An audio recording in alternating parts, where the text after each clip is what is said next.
नमस्कार। इन सूफी कहानियों की श्रृंखला में आज जिस कहानी को लेकर उपस्थित हुए हैं, ये कहानी है एक गांव की। गांव कह लें या फिर आईना कह लें, क्योंकि उसी गांव को जब दो लोग अलग अलग दृष्टिकोण से देखते हैं, वो गांव और हो जाता है, वहां के लोग और हो जाते हैं।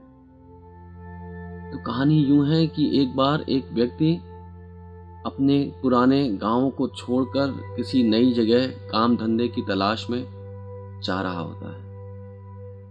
जाते जाते जब वो खुशहाली देखता है एक गांव के आसपास, तो वो सोचता है क्यों ना इसी गांव में रुक लिया जाए और यहीं कोई नया काम धंधा ढूंढ लेंगे।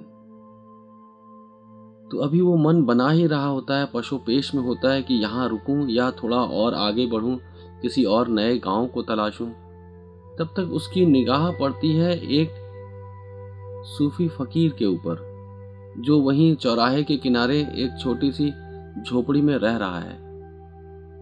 वो जाता है उस सूफी फकीर के पास में और उससे पूछता है कि क्या आप बता सकते हैं यहाँ इस गांव के लोग कैसे हैं, क्योंकि मैं सोच रहा हूं कि यहाँ पर मैं इस गांव में बस जाऊं।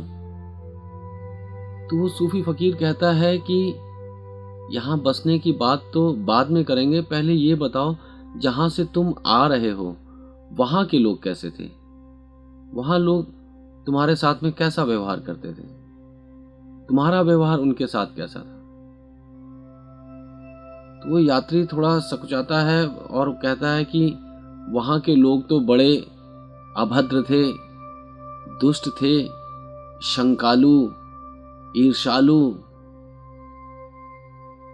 दूसरे को कष्ट देने वाले, कह सकते हैं कुल मिला के अगर कुछ एक शब्दों में कहूं तो पूरी तरीके से वहां के लोग दुष्ट थे। और इसीलिए तो मैं उनकी दुष्टता से तंग आकर मैं वो गांव छोड़कर आ रहा हूं और अब सोचता हूं कि नए किसी गांव में रहूं और वहीं कुछ नया अपना काम धंधा शुरू करूं। तो सूफी फकीर कहता है तब तो तुम गलत जगह आ गए, ये वो गांव नहीं जहां तुम रह सको, क्योंकि यहाँ के लोग भी जैसे तुम लोगों को छोड़कर आए हो उससे भी बदतर है, बहुत दुष्ट हैं, बहुत परेशान करने वाले हैं, बहुत ईर्ष्यालु, एक दूसरे से हमेशा झगड़ा ही होता रहता है। इसलिए मैं तो तुमसे यही कहूंगा कि तुम थोड़ा और आगे जाओ और किसी और गांव को तलाश करो। तो यात्री चला जाता है और आगे आगे किसी नए गांव की तलाश में। तब तक शाम होते होते ऐसे ही एक और यात्री वहां पर आता है उस सूफी फकीर के पास में और उससे पूछता है कि मैं अपना पुराना घर छोड़कर आया हूं और अब यहां पर इस गांव में बसने की इच्छा रखता हूं। आप क्या सुझाव देते हैं, यहाँ के लोग कैसे हैं, क्या मेरा यहाँ रुकना ठीक होगा। तो सूफी फकीर वैसे ही पहला सवाल दोबारा इससे भी करता है कि ये पहले बताओ कि तुम जिस गांव को छोड़कर आ रहे हो वहां के लोग कैसे थे, उनके साथ तुम्हारा व्यवहार कैसा था, वो लोग तुम्हारे साथ कैसा व्यवहार करते थे। तो ये कहता है कि वो लोग तो बहुत अच्छे थे, मीठे थे, एक दूसरे की पूरी मदद करते थे, हमेशा गांव में जैसे खुशी का माहौल छाया रहता था, हर तरफ आनंद उल्लास था, लोगों में परस्पर प्रेम सौहार्द था। 30 त्योहारों पर सब लोग एक दूसरे के घरों में जाया करते थे। लेकिन मेरी कुछ मजबूरियां हैं कि मैं उन प्यारे लोगों को छोड़कर यहाँ आ रहा हूँ, मेरा मन तो अभी भी उदास है।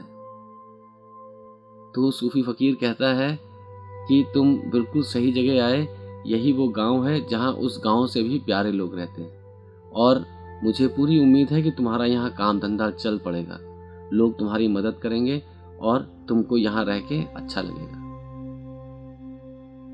तो ये थी छोटी सी कहानी।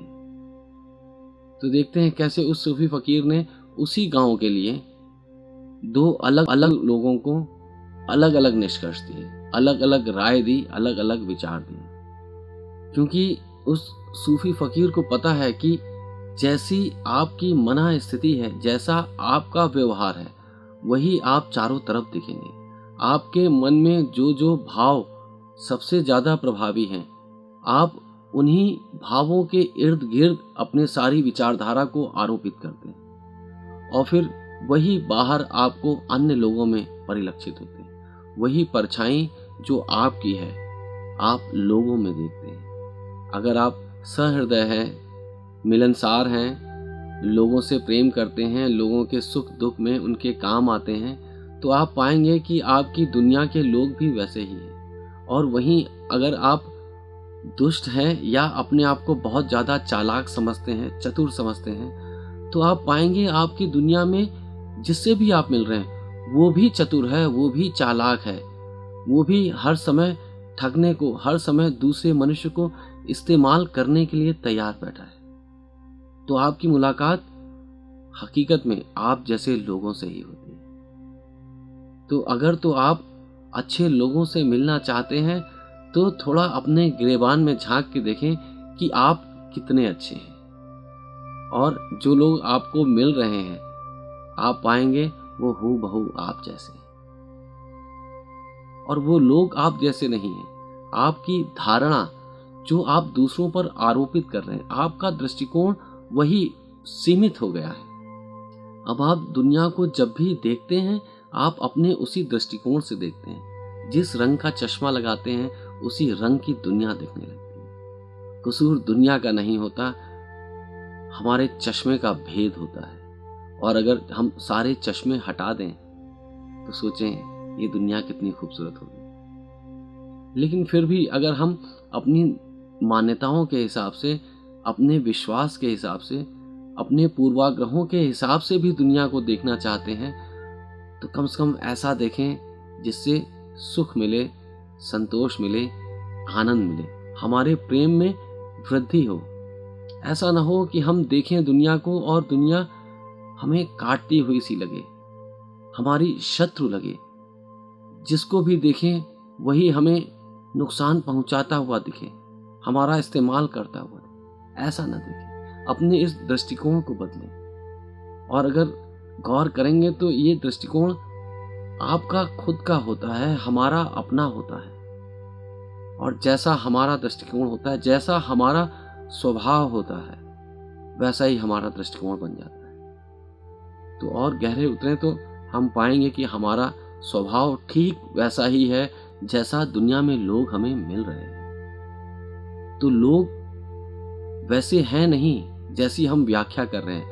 लोग बस इतना कर रहे हैं कि हमें संकेत दे रहे हैं कि मेरे प्यारे मित्र तुम ऐसा सोचते हो, तुम अब ऐसा सोच रहे हो।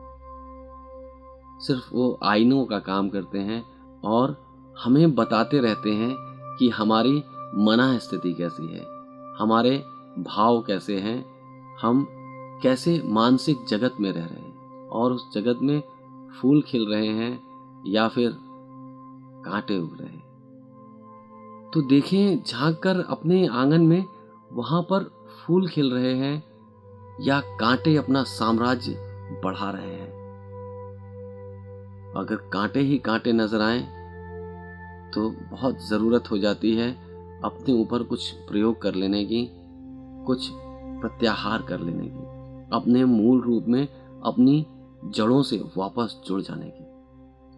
और ये जो भी कुछ हमें दिखाई दे रहा है, जैसे लोग हमें दिख रहे हैं, जैसा हम लोगों के बारे में सोच रहे हैं, वो सिर्फ संकेत कर रहे हैं। उन्हें सिर्फ संकेत की तरह लें, उन्हें व्यक्तिगत न लें। और व्यक्तिगत लेना है तो अपने पक्ष में व्यक्तिगत लें कि वो हमें हमारे बारे में ऐसा बताते हैं। वो वैसे हैं ऐसा नहीं, वो कैसे हैं इसका तो उन्हें खुद भी नहीं पता, हमें कैसे पता चल सकता है। तो ज्यादा न्यायाधीश ना बने, लोगों के ऊपर लेबल ना लगाएं, अपने ऊपर गौर करें, अपने भीतर झांकें।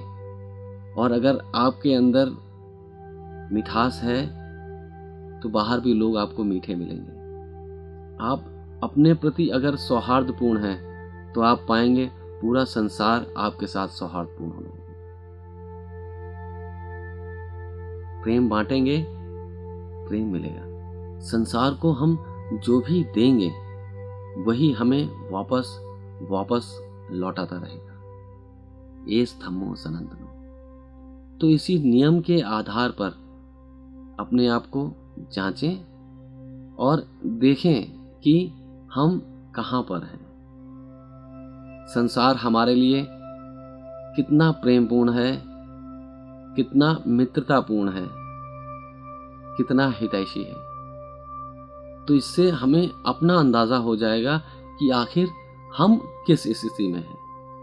हम फूलों के एक गुलदस्ते को लेकर चल रहे हैं या अपने साथ कांटे घसीटे जा रहे हैं। जहां भी जाते हैं कुछ कांटे बिखेर देते हैं। तो देखें, अपने अपने गुलदस्ते में और नए नए फूल लगाएं, उसे और भी प्रेम से, और भी उल्लास से, और भी उत्सव से सजाएं। उसकी खुशबू चारों ओर बिखेरें, जिससे आप खुद भी सराबोर होते रहें और मस्त रहें, स्वस्थ रहें। नमस्कार।